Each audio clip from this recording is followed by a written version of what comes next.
Bismillahirrahmanirrahim. Assalamualaikum warahmatullahi wabarakatuh. Alhamdulillah, salatu wassalamu ala rasulillah Sayyidina Muhammad ibni Abdillah wa ala alihi wa sahbihi wa mawalah. Segala puji dan syukur marilah kita panjatkan kehadirat Allah subhanahu wa ta'ala. Alhamdulillah kita masih diperkenankan oleh Allah ta'ala bisa diberikan kesehatan, nikmat yang sangat luar biasa. Tentunya kita bisa pergunakan nikmat ini untuk mempelajari ilmu-ilmu agama terkhusus yaitu pendidikan agama Islam dan budi pekerti. Yang mana pembahasan materi untuk pertemuan kali ini kita akan mempelajari materi pernikahan. Tentunya pernikahan berdasarkan syariat Islam. Sebelum kita masuk ke materi, ada yang harus kalian ketahui di dalam pembelajaran di kelas untuk materi ini, yaitu dari kompetensi dasar dan indikator, yaitu sebagai berikut yang bisa kalian lihat di layar. Di dalam pembahasan pertama, tentunya kalian harus tahu dulu ya bahwa hakikat perkawinan itu untuk apa, pernikahan itu untuk apa. Yang pertama, Allah itu menciptakan manusia, pria dan wanita dengan sifat yang fitrah. Ini adalah fitrah, itu sifat yang khas. Manusia itu memiliki naluri, perasaan dan akal. Adanya rasa cinta kasih antara pria dan wanita merupakan fitrah bagi manusia. Yang kedua adalah hubungan khusus antar jenis kelamin antara keduanya terjadi secara alami karena adanya gharizatun naum, bahwa manusia itu mempunyai sifat naluri seksual atau berketurunan.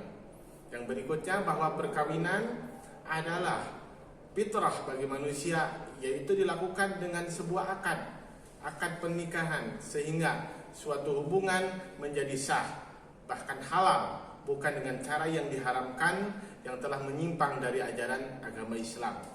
Perkawinan memberikan pemenuhan kebutuhan sosial yang besar, artinya bagi keberlangsungan hidup manusia. Secara psikologis, perkawinan merupakan sarana yang dapat memenuhi kebutuhan manusia, baik terhadap ingin dilindungi, rasa aman, cinta, dan kasih sayang.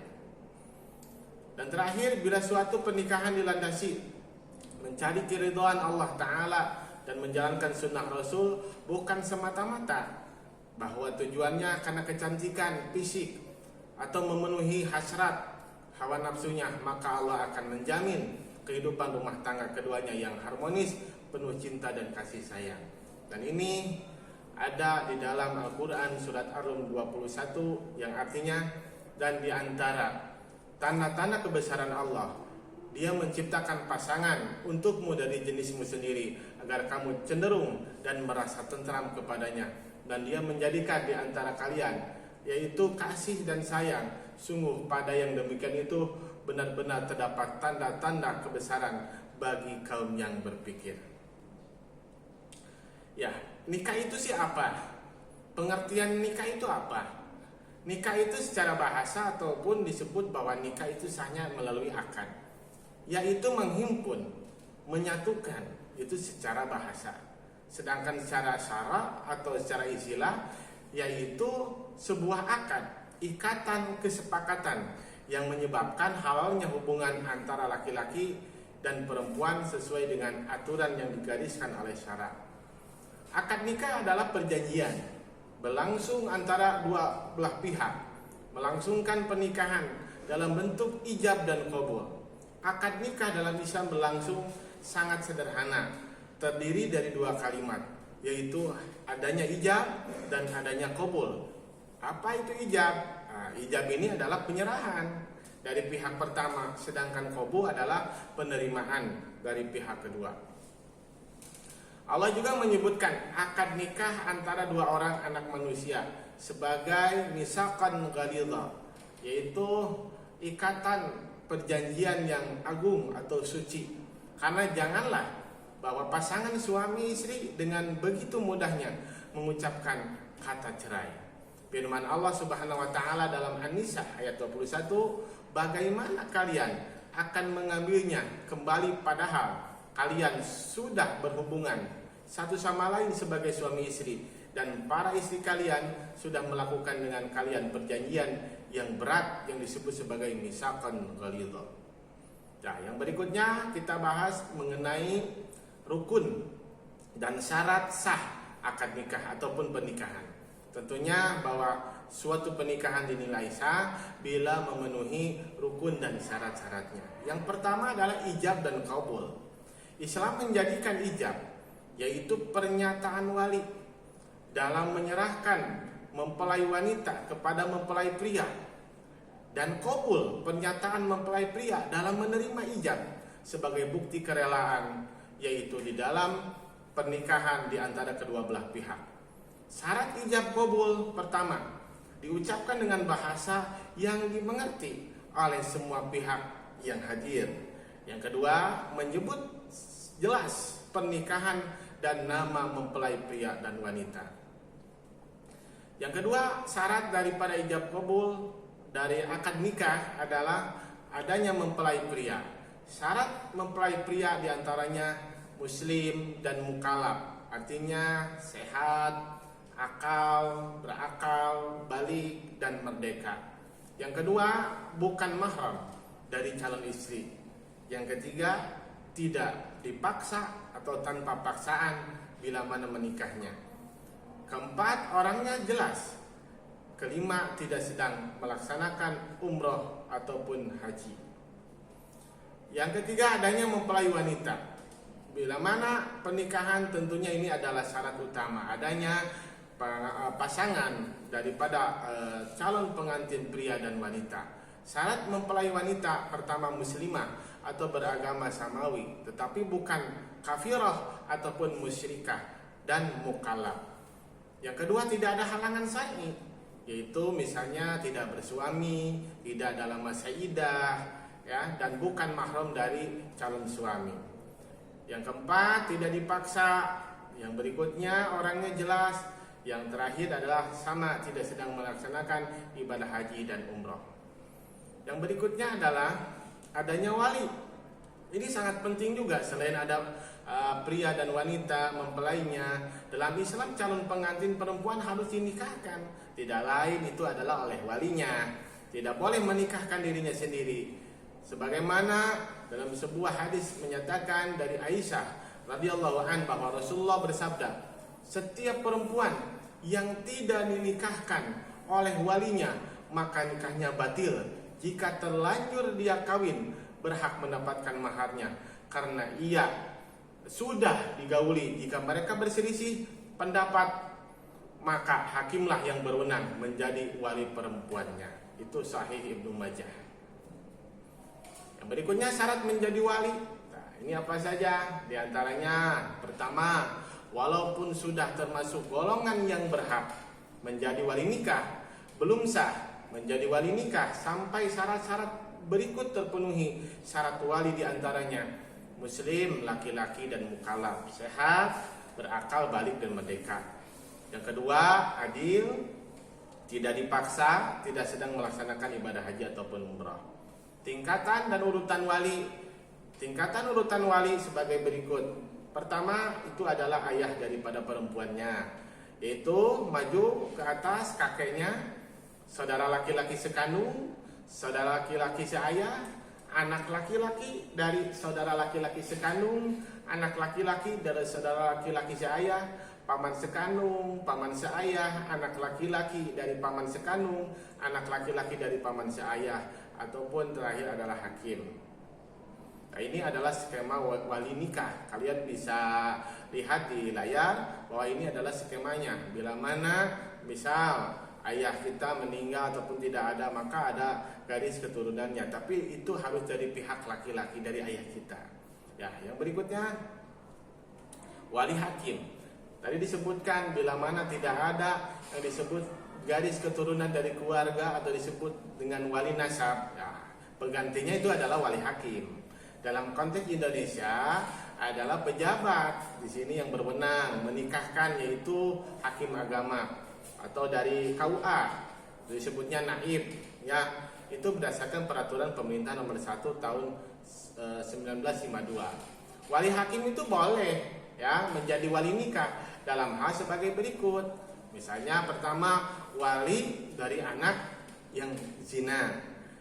Yang kedua, semua wali tidak ada, ya, dari garis keturunan ayah dan ke atasnya itu nggak ada. Wali tidak ada setuju tanpa alasan syar'i. Wali pergi dalam jarak yang kosor atau jarak yang jauh perjalanan. Kelima, adanya saksi. Ini juga penting sebagai sahnya ikatan pernikahan. Harus adanya saksi. Ini dua orang pria. Meskipun semua yang hadir menyaksikan akad nikah pada hakikatnya adalah sebagai saksi, tetapi Islam mengajarkan tetap harus adanya dua orang saksi, pria yang jujur lagi adil agar pernikahan tersebut menjadi sah. Dari Aisyah bahwa Rasulullah SAW bersabda, sama sekali tidak nikah kecuali direstui wali dan dihadiri dua saksi yang adil. Ya, itu dalam kitab Sahih Jami'us Shaghir. Syarat-syarat menjadi saksi apa saja? Pertama tentunya adalah muslim laki-laki, ya, dan mukallaf, sehat, berakal, balik, merdeka. Yang kedua harus adil. Yang ketiga dapat mendengar, dapat melihat. Yang berikutnya tidak dipaksa, memahami bahasa yang dipergunakan untuk ijab qabul, dan tidak sedang melaksanakan ibadah haji. Nah, karena biasanya ketika ijab qabul itu disertai adanya mahar ataupun mas kawin. Ini juga sebagai syarat daripada keberlangsungan sahnya pernikahan. Mahar itu apa? Mahar itu berasal dari bahasa Arab, mahar atau mas kawin, yaitu sejumlah uang ataupun barang yang diberikan atau dijanjikan secara tegas oleh seorang suami kepada istrinya pada saat mengucapkan akad nikah.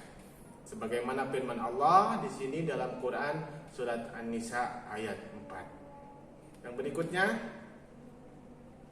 yaitu tentang beberapa ketentuan mahar.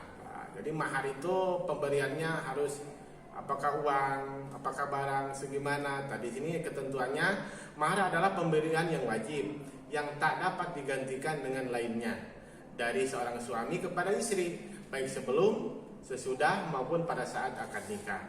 Mahar wajib diterimakan kepada istri dan menjadi hak miliknya, bukan kepada atau milik mertuanya. Mahar yang tidak tunai pada akad nikah wajib dilunasi setelah adanya persetubuhan.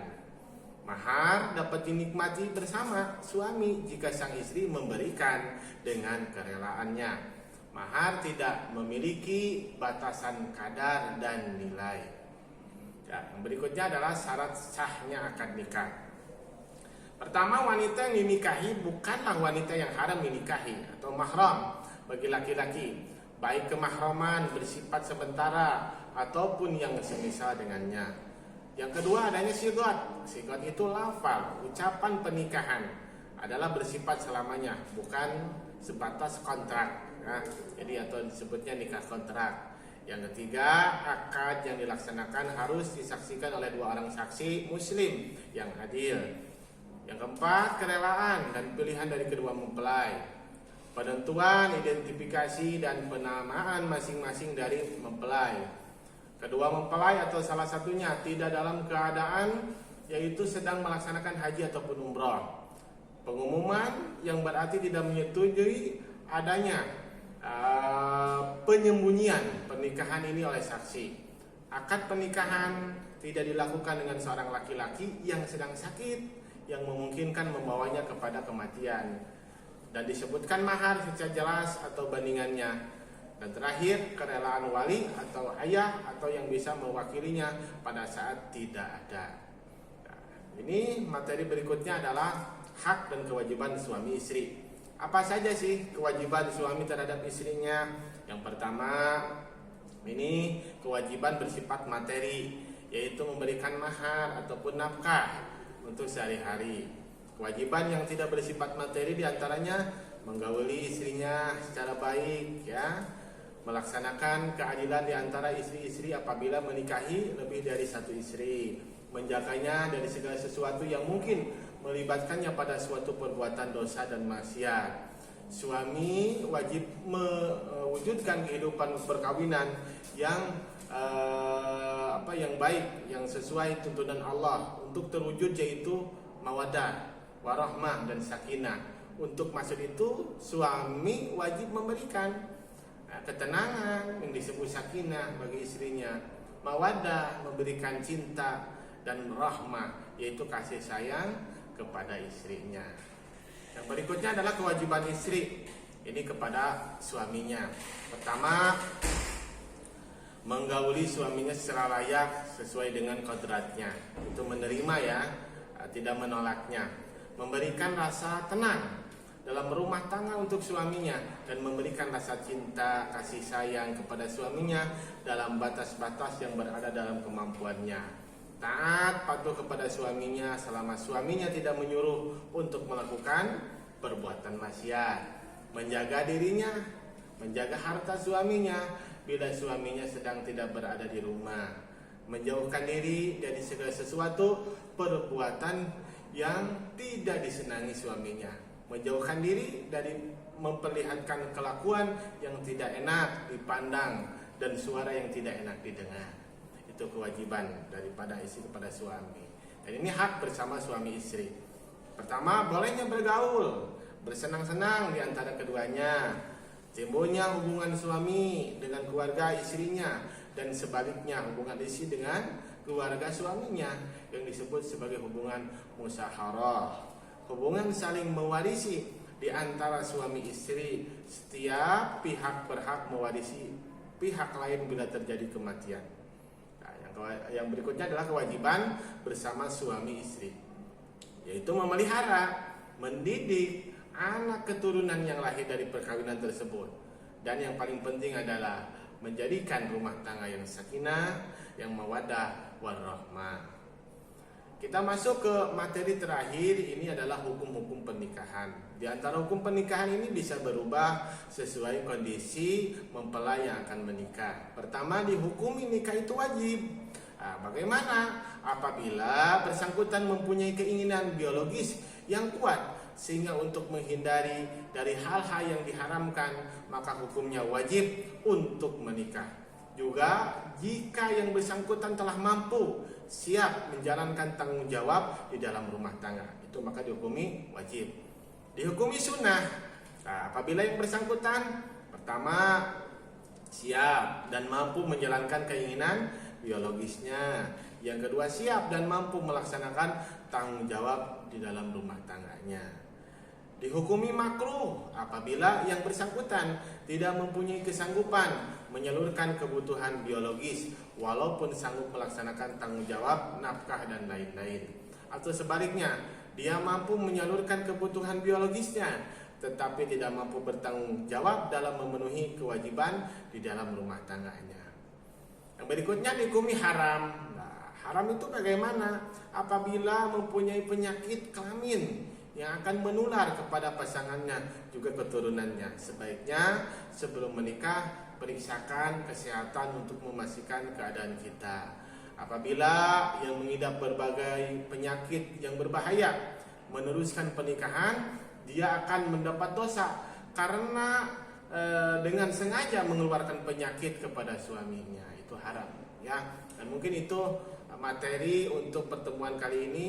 Mudah-mudahan materi pernikahan ini menjadi bekal persiapan bagi kalian di kelas 12 ini, yang mana nanti dikala kalian mempunyai niat ingin menikah, maka segala sesuatu ilmunya harus dipersiapkan, dimatangkan terlebih dahulu. Sekian yang bisa Bapak sampaikan untuk pertemuan ini, mudah-mudahan ada manfaatnya. Akhirul kalam, wabillahi taufiq wal hidayah. Assalamualaikum warahmatullahi wabarakatuh.